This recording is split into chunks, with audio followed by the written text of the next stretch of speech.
ఒక చిన్న కణంగా తల్లి గర్భంలో 9 నెలలు పిండముగా మారి 9 నెలలు అవయవ నిర్మాణం చేసుకొని భూమి మీదకి రావటం అద్భుతం. తల్లి దగ్గర పాలు పెట్టడం అద్భుతం, అవయవ నిర్మాణం అద్భుతం, భూమిలో పంట పండటం అద్భుతం, సూర్యుడు రావటం అద్భుతం, గాలి రావటం అద్భుతం, నీరు ఆవిరై వర్షం పడటం అద్భుతం. ఇవన్నీ అద్భుతాలు. ఇప్పుడు మృతులకు నీ అద్భుతములు చూపెదవా? మృతులకి ఇక అద్భుతాలు లేవేక. మృతులు చనిపోయినటువంటి వారు ఇక అద్భుతాలు లేవేక. మృతులకు అద్భుతములు చూపెదవా? ప్రేతలు లేచి నిన్ను స్తుతించదరా? వాళ్ళు కాలిపోతున్నారు, బాధల్లో ఉన్నారు, అగ్నిగుండంలో యాత్ర పడుతున్నారు. మనకి యెషయా గ్రంథంలో ఉండేది 14:9 అనుకుంటా. నువ్వు పోవుచుండగానే పాతాళములో ప్రేతలు లేపి కలవరపడుతున్నాయి అంటారు. యెషయా గ్రంథం 14:10 నీవు 9 నీవు చనిపోయి ఒక్క క్షణంలోనే నువ్వు పాతాళానికి వెళ్తావు. యోబు 21:13 చనిపోయిన వారు ఒక్క క్షణంలోనే పాతాళానికి వెళ్ళిపోతారు. ఆ క్షణంలో వెళ్ళిపోతుండగా ఏం జరుగుతుందంటే, నీవు ప్రవేశించుతుండగానే నిన్ను ఎదుర్కొనుటకై నీ విషయమై కలవరపడుతుందంట పాతాళము. నీ విషయమై కలవరపడుతున్నది. అది నేను చూసి ప్రేతలు రేపుచున్నది. ప్రేతలను రేపుచున్నది. ఇది కూడా ఇచ్చాడు. అయిపోయింది పని, అయిపోయింది. దేవుడి గురించిన జ్ఞాపకాలు కోల్పోయాడు వీడు. వారందరూ నిన్ను చూసి అరే నువ్వు కూడా మా బోటి వాడు అయితివా. వారందరూ నిన్ను చూసి నీవు మావలే బలహీనుడు అయితివా, నీవు మా బోటి వాడు అయితివా అందురు. ఎక్కడ? పాతాళంలో.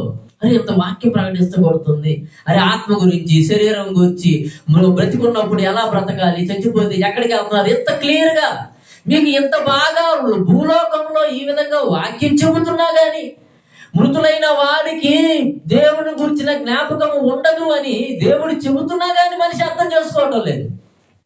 మనుషుల్లో మార్పు రావటం లేదు, తెలుసుకోవటం లేదు. పరలోక రాజ్యం ప్రార్థనకి వెళ్తే వచ్చింది అనుకుంటున్నారు. రాదు. పరలోక రాజ్యం ప్రార్థనకి వెళ్తే రాదు. నికోదేము సందర్భం అంటాడు. యోహాను సువార్త 3:3. యోహాను సువార్త 3:3. అందుకు యేసు అతనితో ఒకడు క్రొత్తగా జన్మించితేనే గాని అతడు దేవుని రాజ్యము చూడలేడు. దేవుని రాజ్యం అంటే పరలోక రాజ్యము. నీవు పరలోక రాజ్యము వెళ్ళాలి అంటే, నువ్వు పరలోకం వెళ్ళాలి అంటే నువ్వు క్రొత్తగా జన్మించాలి. అయ్యా నేను ముసలివాడిని, మరలా తల్లి గర్భంలోనికి వెళ్ళి మరలా నేను జన్మిస్తానని చెప్ప నికోదేము అంటే యేసు ప్రభు అన్నాడు. ఏమన్నాడు? ఒకడు నీటి మూలముగాను ఆత్మ మూలముగాను జన్మించితేనే గాని దేవుని రాజ్యములో ప్రవేశింపడు. మీరు కన్ఫర్మ్ చేసుకోవటం, ఎవరైనా కానీ కన్ఫర్మ్ చేసుకోవడం ఏంటంటే క్రొత్తగా జన్మ, బాప్తిస్మం తీసుకొని దేవుని కోసం బ్రతికితేనే నీకు పరలోకం. బాప్తిస్మం తీసుకోకుండా ఎంతమంది చచ్చిపోయినా నరకానికే. నమ్మి బాప్తిస్మము పొందువాడు రక్షింపబడును, నమ్మని వానికి శిక్ష. దేవుడు క్లియర్ కట్ గా చెప్పేశాడు. కాబట్టి బ్రతికి ఉండగానే టైం చాలా విలువైనది. బ్రతికి ఉండగానే మనం ఏం చేయాలంటే దేవుణ్ణి తెలుసుకోవాలి. 12వ వచనం ప్రసంగి గ్రంథము 9:12. ప్రసంగి గ్రంథము 9:12 చూడగలిగితే, తమ కాలము ఎప్పుడు వచ్చునో నరులు ఎరగరు. నరులకు తెలియదు. ఎప్పుడు చచ్చిపోతామో మీకు తెలియదు. మీరు ఎప్పుడు చనిపోతారో మీకు తెలియదు. కొన్నిసార్లు చదివించారు. ఇస్సాకు ఏమంటాడు? నా మరణ దినం ఎప్పుడు నాకు తెలియదు అంటాడు. ఆదికాండం 27 అనుకుంటా. అది కూడా తీయండి. ఆదికాండం 27. ఒక భక్తుడు చెబుతున్నాడు, నా మరణ దినము ఎప్పుడో నాకు తెలీదు. 27 అండర్లైన్ చేయమన్నా. 27 మొదటి వచనం 2వ వచనం. ఇస్సాకు అంటున్నాడు, ఏమన్నాడు? నా మరణ దినము నాకు తెలియదు. భక్తుడు ఇస్సాకు అబ్రహాము దేవుణ్ణి, ఇస్సాకు దేవుణ్ణి, యాకోబు దేవుణ్ణి అన్నాడు. మరి మరణదినం చెప్పొచ్చుగా, ఎసాకు పలానా రోజు చచ్చిపోతాను అని చెప్పొచ్చు. దేవుడు చెప్పలా. భక్తులకు కూడా మరణదినం ఎప్పుడో తెలియదు. భక్తులకు కూడా మరణదినం ఎప్పుడో తెలియదు. కాబట్టి తమ కాలము ఎప్పుడు వచ్చునో నరులు ఎరుగరు. ప్రసంగి 9:12 తమ కాలము ఎప్పుడు వచ్చునో నరులు ఎరుగరు. చేపలు బాధాకరమైన వలయందు చిక్కబడినట్లు, చేపలు బాధలోనికి వెళ్ళిపోతాయి అనమాట. చిక్కబడుతుంది. వలలోకి పోయితే అయిపోయింది కాడి పని.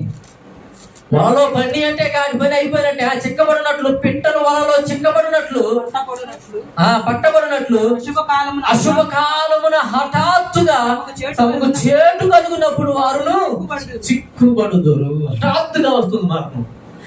చెప్పిరాదు మరణం. మరణం అనేది చెప్పిరాదు, హఠాత్తుగా వస్తుంది. ఎప్పుడు వస్తుందో తెలియదు. బ్రతిక ఉండగానే దుష్టులు మరణమందుట నాకేమాత్రము సంతోషం అంటాడు. యేస్కేలు గ్రంథము 18:23. యేస్కేలు గ్రంథము 18:23 చూడగలిగితే, దుష్టుడుగా ఉండి అంటే పాపిగా ఉండి బాప్తిస్మం లేకుండా దేవుణ్ణి తెలుసుకోకుండా మరణించడం నాకు దుష్టులు మరణమందుట చేత నాకేమాత్రమైన సంతోషము కలుగునా.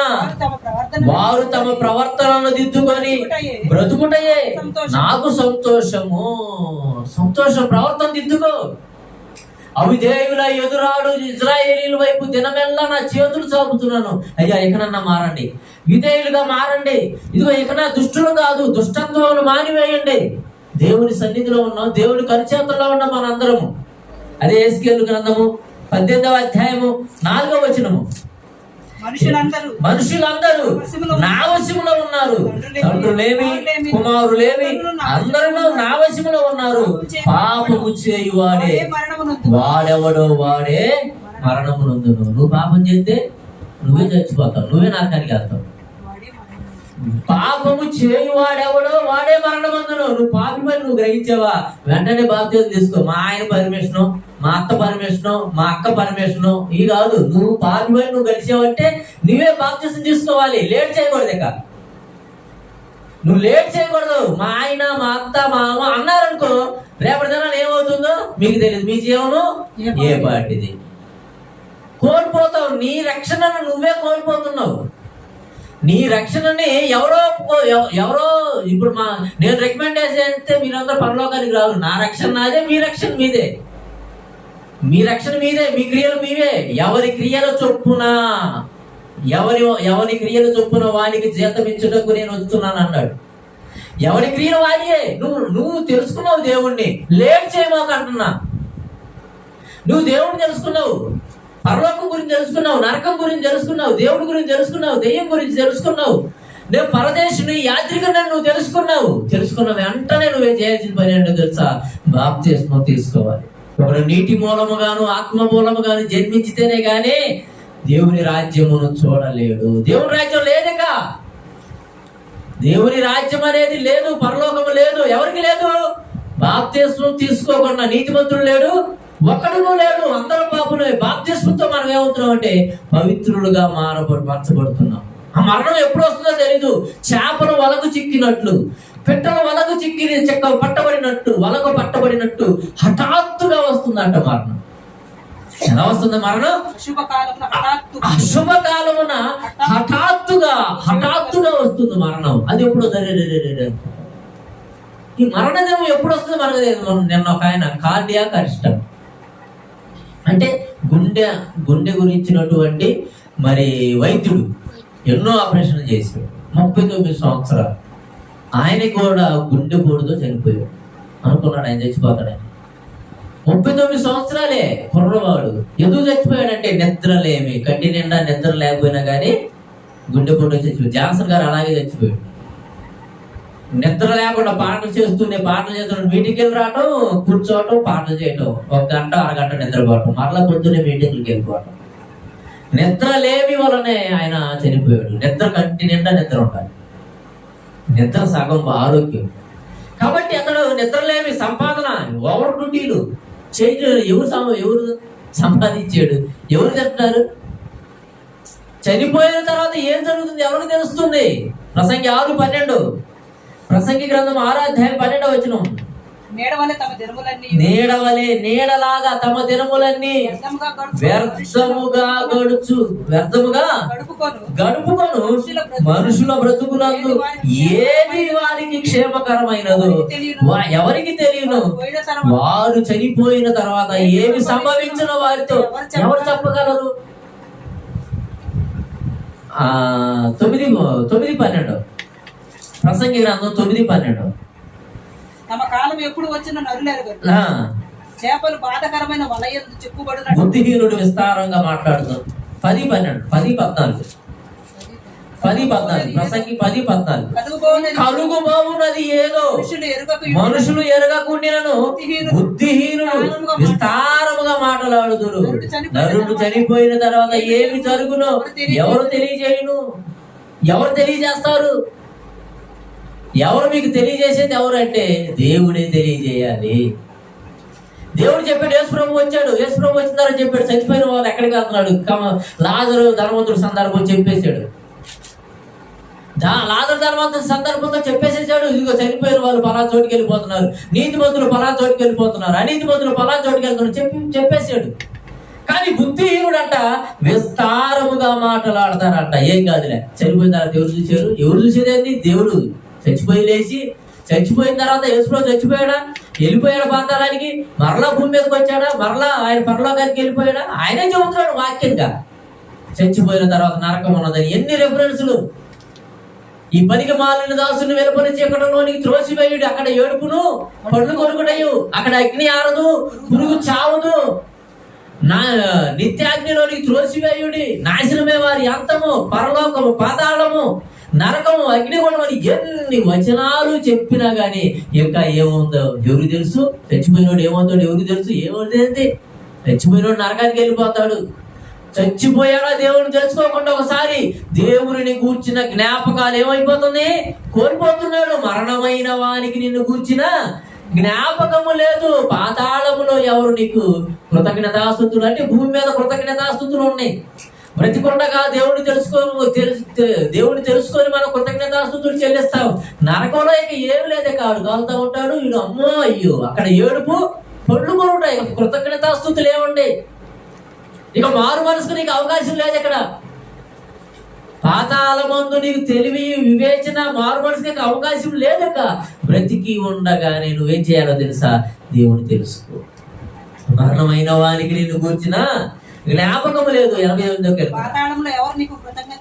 ఎవరు నీకు పాతాళంలో నీకు కృతజ్ఞతాస్తుతులు చెల్లిస్తారు? 10:10 మృతులకు నీవు అద్భుతములు చేసేదవా, ప్రేతలు లేచి నిన్ను స్తుతించేదరా. ఇంకా అయిపోయింది కాదు, వాళ్ళ జీవితం అయిపోయింది. దేవుని పథకాలు కట్ అయిపోయినాయి, కోల్పోయారనమాట.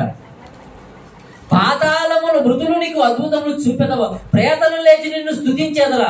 సమాధిలో నీ కృపను ఎవరైనా వివరింతురా, నాశన కోపములో నీ విశ్వాస్యతను ఎవరైనా చెప్పుకుంటురా. ఇక నాశనంలోనికి వెళ్ళిపోయారు వారు. నాశనంలోకి వెళ్ళిపోయారు. ఇక వాళ్ళు ఇక ఆలోచన లేదు. అయ్యో ఇక భూమి మీద ఉండగా దేవుడి మాట వినలేదని చెప్పని బాధ తప్పితే ఏం లేదు. అందుకే అంటాడు 89వ కీర్తనలో, పక్కనే 89వ కీర్తనలో 45వ వచనం, మరణము చూడక బ్రతుకునరుడెవడు, పాతాళ వశము కాకుండా తన్ను తాను తప్పించుకొనగలవాడెవడు. ఆ పాతాళములో ఆ నరకానికి వెళ్లకుండా మనం ఏం చేయాలా? తప్పించుకోండి అంటున్నాడు భక్తుడు. ఇక లేదు, దేవుని జ్ఞాపకాల్లో మీరు ఉండరు కాబట్టి మీరు చనిపోయే లోపు మీరు ఇదిగో బ్రతికొండగానే ఇదిగో పాతాళ వశము కాకుండా. పాతాళ వశం అయ్యేది ఎవరు? పాతాళానికి వెళ్ళేది ఎవరు? చచ్చిపోయిన వాళ్ళు. 21:13 యోబు గ్రంథము 21:13 పాతాళానికి వెళ్ళేది ఎవరు? వారు శ్రేయస్సు కలిగి తమ దినములు గడుపుదురు. ఒక్క క్షణములోనే పాతాళానికి పోదురు, ఒక్క క్షణములోనే పాతాళానికి దిగుదురు. చచ్చిపోయిన వాళ్ళు వీళ్ళు. దేవుని ఎరగనటువంటి వాళ్ళ గురించి రాస్తున్నాడు కీర్తన. దేవుని కోసం బ్రతకనటువంటి వారి గురించి రాస్తున్నాడు కీర్తన. దేవుని తెలుసుకోలేనటువంటి వారి గురించి రాస్తున్నారు కీర్తన. అసలు దేవుడి జ్ఞాపకాలే మీరు ఉండరు. దేవుని జ్ఞాపకాల్లో మీరు ఉండరు. భూమి మీద ఉండగా దేవుని జ్ఞాపకాల్లో ఉండగా కాబట్టి నీ జీవం దేవుని జ్ఞాపకాల్లో ఉండగా నీ గాలి, నీరు, ఆకాశం, భూమి సమస్తము దేవుడిని పాదాల కింద పెడుతున్నాడు. తినండి, తినండి, సంతోషించండి, ఆనందించండి, నా కోసం బ్రతకండి. నువ్వు ఎప్పుడైతే దేవుడిని తెలుసుకోకుండా బాప్తిజం తీసుకోకుండా చచ్చిపోతావు, నువ్వు నరకానికి వెళ్ళిపోతావు. ఇప్పుడు మరణము చూడకుండా బ్రతుకున్నాడు ఎవరు? పాతాళ వశము కాకుండా తన్ను తాను తప్పించుకోవాలన్నమాట. తప్పించుకోవాలి. ఒక కరోనా వస్తుంటే దాని నుండి తప్పించుకోవడానికి చాలా ప్రయత్నాలు చేసాం మనం. ఇళ్ళలోంచి బయటకు రాలా, తప్పించుకున్నాం. ఒక ప్రమాదం వస్తుందంటే దాన్ని తప్పించుకోవాలి. ఎలా తప్పించుకోవాలి? ఎలా తప్పించుకోవాలి? సామెతల గ్రంథము 15వ అధ్యాయం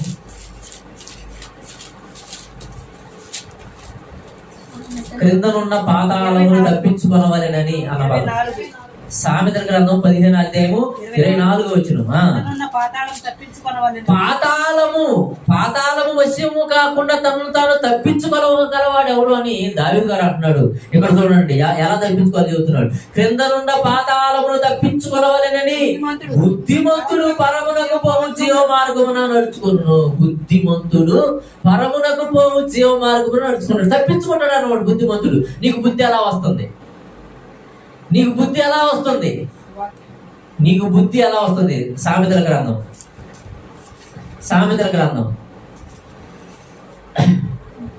4వ అధ్యాయం 7వ వచనం. సామెతల గ్రంథము 4వ అధ్యాయం 7వ వచనము. జ్ఞానము సంపాదించుకోవడే జ్ఞానమునకు ముఖ్యాంశము. నీ సంపాదన అంతయు ఇచ్చి బుద్ధి సంపాదించుకో బుద్ధి. బుద్ధిమంతుడు పాతాళానికి పోకుండా పరమునకు పోవు జీవ మార్గమున నడుచుకుంటాడంట. బుద్ధిమంతుడు ఎవరంటే సంపాదించుకున్నవాడు. నీ సంపాదన అంతా ఇచ్చి బుద్ధిని సంపాదించుకో. కొలసీ 2:3. కొలసీలకు రాసిన పత్రిక 2వ అధ్యాయము 3వ వచనము. బుద్ధి జ్ఞాన సర్వ సంపదలు ఆయన యందంటే క్రీస్తునందు. క్రీస్తుని కలిగిన వాడు ఏం చేస్తాడు? పాతాళము నుండి తప్పించుకుంటాడు. పాతాళ వశము కాకుండా తను తాను తప్పించుకొనగలవాడెవడు?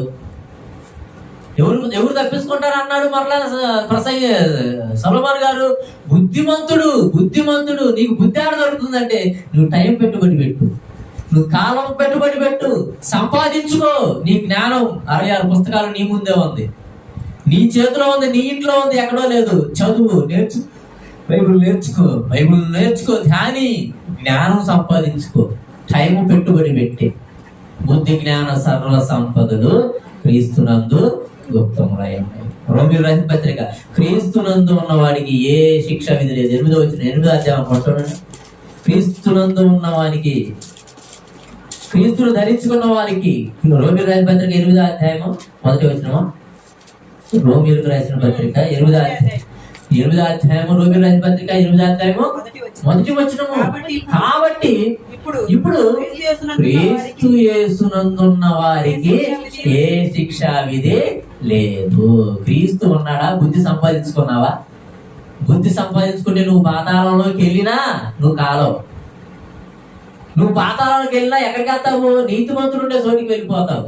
ఒకవేళ అక్కడికి వెళ్ళినా కానీ, ఒక టూర్ వేసినా కానీ, ఆ అగ్నిగొండంలో అందరూ ఒక టూర్ వేసి చూసి రావచ్చు. మనందరం రోజు షడ్రక్ మెషక్ అబేద్నెగో ఉన్నారు. బాగా అగ్నిని బాగా దాని అగ్ని యొక్క తీవ్రతను పెంచి వేసారు వాళ్ళని. అది కాలిపోయారా? ఒక దేవదూత వచ్చింది వాళ్ళని కాపాడింది. అంటే అంటే నీతిమంతులు అక్కడికి వెళ్ళినా కానీ కాలరు, అది కాల్చదు. కాబట్టి బ్రతికి ఉండగానే, ఊపిరి ఉండగానే నీ జీవము ఏ పాటిది అంటాడు యాకోబు 4:14. నీ జీవం ఏ పాటిది? నీవు కొంతసేపు కనబడి అంతలో మాయమైపోయే ఆవిరి వంటి జీవితాలు మనవి. ఈ ఆవిరి వంటి జీవితాలు ఆవిరి అవ్వకముందే మనం ఏం చేయాలో తెలుసా? దేవుడిని తెలుసుకోవాలి. దేవుడిని తెలుసుకున్నవాడు గొప్పవాడు. అంటే దేవుడిని తెలుసుకున్నవాడు చాలా గొప్పవాడు. దేవుడి కోసం బ్రతికేవాడు చాలా గొప్పవాడు. చాలా గొప్ప జీవిత భవిష్యత్తులో మనకున్నది. ఇందాక డాడీ గారు పరిచయం చేశారు. ఆ వచ్చినది ఏంటి? 17:24 అనుకుంటా, యోహాను సువార్త. ఆ మాట ఆయన అయితే అందుకే మహాజ్ఞాని అంది ఆయన్ని. ఆ మాట అసలుకి క్రీస్తుతో కూడా తండ్రి నేనున్నాను. యేసు ప్రభు ప్రార్థన చేస్తున్నాడు. దేవుడు ప్రార్థన చేస్తున్నాడు. ఏమని ప్రార్థన చేస్తున్నాడు తండ్రికి? తండ్రి, నేనెక్కడ ఉంటానో అక్కడ నీవు అనుగ్రహించిన వారును నాకు అనుగ్రహించిన వారును కూడా ఉండవలెనని. నేనెక్కడ ఉంటానో, ఇప్పుడు యేసు ప్రభు ఎక్కడ ఉన్నాడు? పరలోకంలో ఉన్నాడు. పరలోకంలో తండ్రి కుడి పార్శ్వమున ఉన్నాడు. ఇప్పుడు యేసు ప్రభు ఉన్నటువంటి స్థలంలో ఆయన నాకు అనుగ్రహించిన, నీవు నాకు అనుగ్రహించిన వారును నాతో కూడా ఉండవలెననియు, నాతో కూడా ఉండవలెననియు, నీవు నాకు అనుగ్రహించిన నా మహిమను వారు చూడవలెననియు కోరుచున్నాను. అంటే దేవుడితో పాటు మనం ఉంటామా? దేవుడితో పాటు మనందరం కలిసి ఉంటామా? యేసు ప్రభు మనందరం కలిసి ఉంటామా? అంటే ఇప్పుడు ఆయన లేడు, కానీ ఆయన దేవుడు అనుగ్రహించిన వారు మనమందరం కూడా ఒకానొక టైంలో ఆయనతో పాటు దేవుడితో పాటు ఉంటాము. దేవుడు అబద్ధాలు ఆడండి. దేవుడు అబద్ధమాడుటకు ఆయన నరుడు కాదు అంటాడు. అబద్ధాలు ఆడే దేవుడు ఆడ అబద్ధకుడును. అబద్ధములకు జనకుడు ఎవడు? అపవాది. యోహాను 8:44 కింద ఆయన జ్ఞాపకం చేశాడు. అబద్ధాలు చెప్పేది అపవాది, దేవుడు అబద్ధాలు చెప్పడు, సత్యం చెబుతున్నాడు. కానీ సత్యమునే చెబుతున్నాను కాబట్టి మీరు నా మాట నమ్మరు వినరు అంటాడు. నేను సత్యమునే చెబుతున్నా కనుక నన్ను నమ్మరు. సత్యాన్ని చెప్పేవాడు ఎవరు నమ్మడు. అబద్ధాలు చెప్పేవాళ్ళని చూడండి, అబ్బు చెవులు పెద్దవి చేసుకొని అంటా ఉంటారు. అని అబద్ధమని కూడా అది తెలుసుకోలేనటువంటి స్థితిలో ఈ రోజున్న సమాజం ఉంది. నేను దేవుడు సత్యముని చెబుతుంటే సత్యాన్ని నమ్మట్లేదు. ఇదే నమ్ముతున్నారు. ఆది నుంచి వాడు నరాంతకుడు, సత్యమందు అంటే వాక్యమందు నిలిచిన వాడు కాడు, వాని యందు సత్యమే లేదు. వాడు అబద్ధమాడునప్పుడు వాడు స్వభావం అనుసరించే మాటలాడు. 8:44 యోహాను సువార్త. వాడు అబద్ధికుడును అబద్ధమునకు జనకుడునై ఉన్నాడు. అబద్ధాలు ఆడేది అపవాది, దేవుడు అబద్ధాలు ఆడడు. అసలు ఈ మాట చూడ మనకి ఎంత ధైర్యాన్ని ఇస్తుందో. తండ్రి నీ యందు నేనును, 17 వచనం, తండ్రి నేనెక్కడ ఉందునో, యేసు ప్రభు ఎక్కడైతే ఉన్నాడో, నేను ఎక్కడైతే ఉందునో అక్కడ నీవు నాకు అనుగ్రహించిన వారును, నీవు నాకు అనుగ్రహించిన వారు, నా రక్తంలో కరగబడినటువంటి నన్ను నమ్మి బాప్తిజం తీసుకున్నటువంటి వారును నాతో కూడా ఉండవలెననియు. దేవునితో కూడా మనం ఎక్కడ ఉంటాం? పరలోకంలో ఉంటాం. మరణానంతరం మనం ఎక్కడ ఉంటాము? పరలోకంలో ఉంటాం. నాకు అనుగ్రహించిన నా మహిమను వారు చూడవలెనంటే అది ఆనందం. భూమి మీద మనం ఎన్నో బాధలు పడుతున్నాం, ఎన్నో హింసలు పడుతున్నాం. నా బిడ్డలు ఎంతో కష్టపడుతున్నారు. మొన్న శిష్యుడు గురించి ఒక పాట విన్నాను నేను. అతని పేరు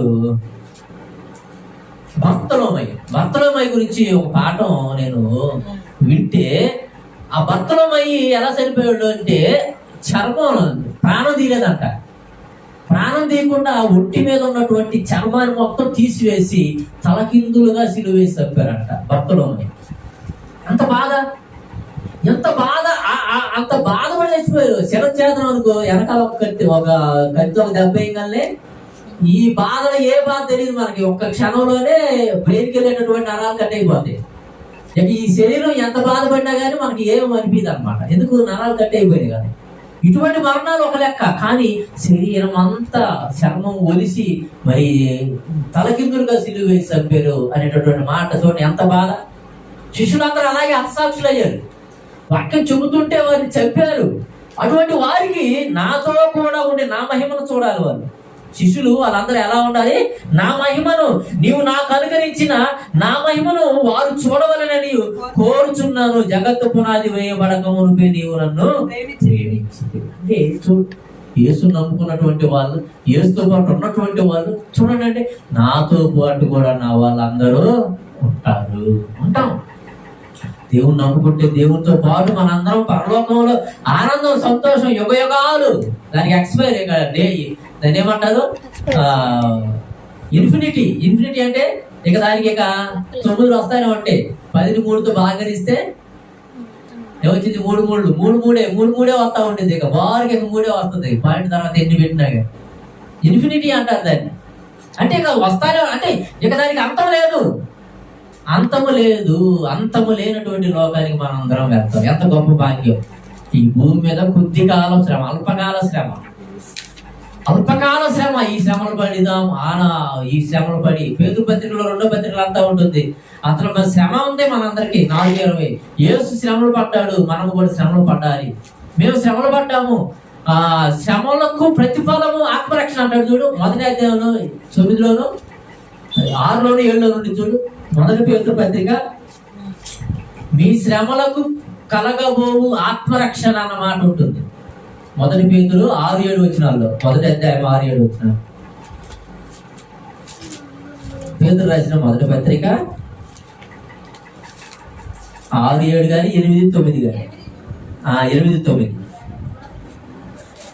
మీరు ఇప్పుడు చూడకయే ఆయన నమ్ముతున్నారు, ఇప్పుడు మీరు చూడకయే ఆయనను ప్రేమించుతున్నారు.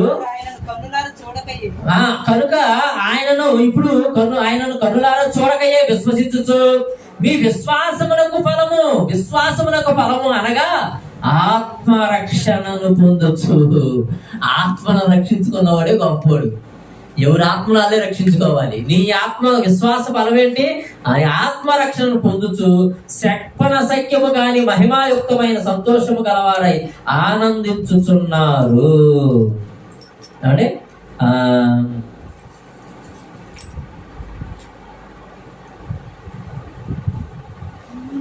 ఆయన చూడకుండానే, ఆయనను చూడకుండానే 7వ వచనం కూడా, నశించిపోవు సువర్ణము అగ్ని పరీక్ష వలన శుద్ధపరచబడుతున్నది కదా, దానికంటే అమూల్యమైన మీ విశ్వాసం శోధనల చేత, భూమి మీద శోధనలు ఉంటాయి, శోధనల చేత పరీక్షకు నిలిచినదై యేసుక్రీస్తు ప్రత్యక్షమైనప్పుడు మీకు మెప్పును మహిమయు ఘనతయు కలుగుటకు కారణమగును. శోధనలు బాధలు వస్తున్నాయి అంటే మన విశ్వాసంలో మనం కరెక్ట్ గా ఉన్నామని ఆనందించడమే.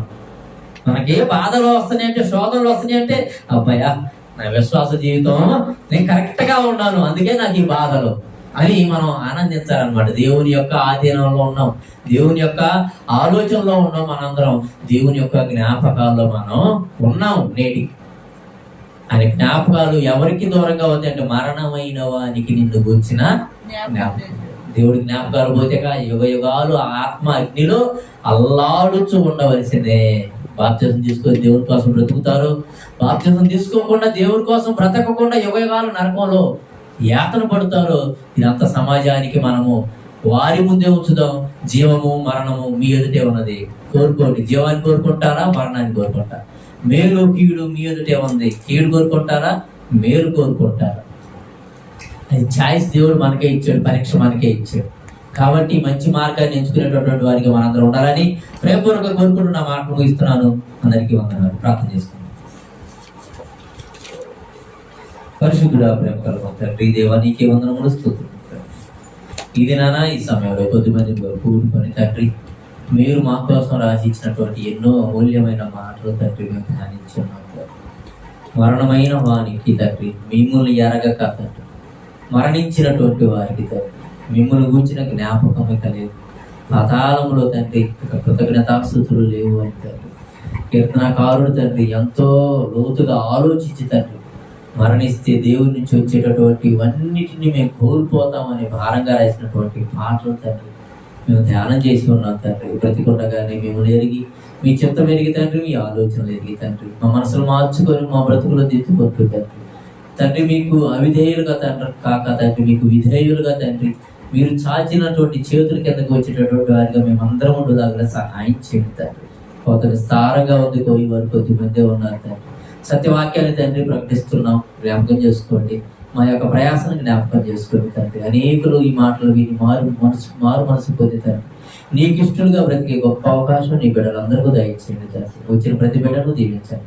వారు చేస్తున్న ప్రతి పరిపాటలో తోడుగా ఉండండి, కాపాడండి తండ్రి. చిన్న బిడ్డలను జ్ఞాపకం చేసుకోండి.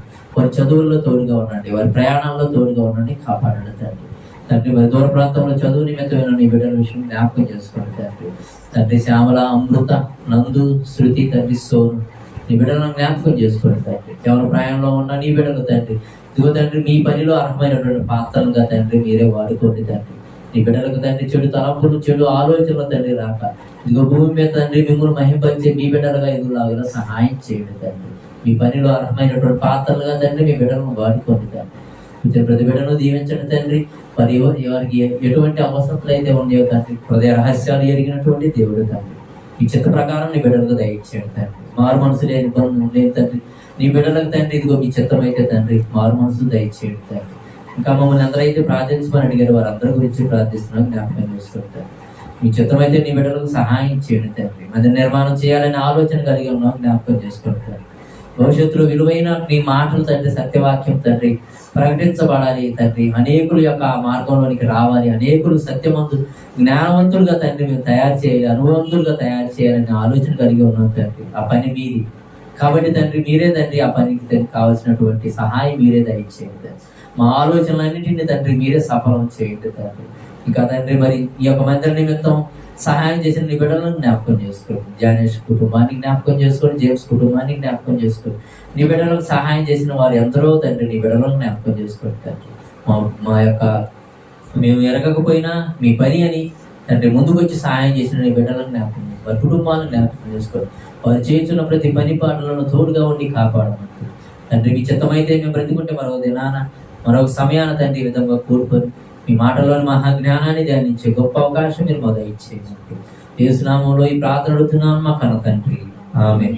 తండ్రి అయిన దేవుని ప్రేమ, కుమారుడైన యేసు కృప, పరిశుద్ధాత్మ దేవుని యొక్క అన్యోన్య సహవాసం ఇప్పుడును ఎల్లప్పుడూ సదాకాలం మనందరికీ తోడుగా ఉండి నడిపి మనందరినీ సర్వసత్యంలోనికి నడిపించును గాక, ఆమేన్. అందరికీ వందనాలు.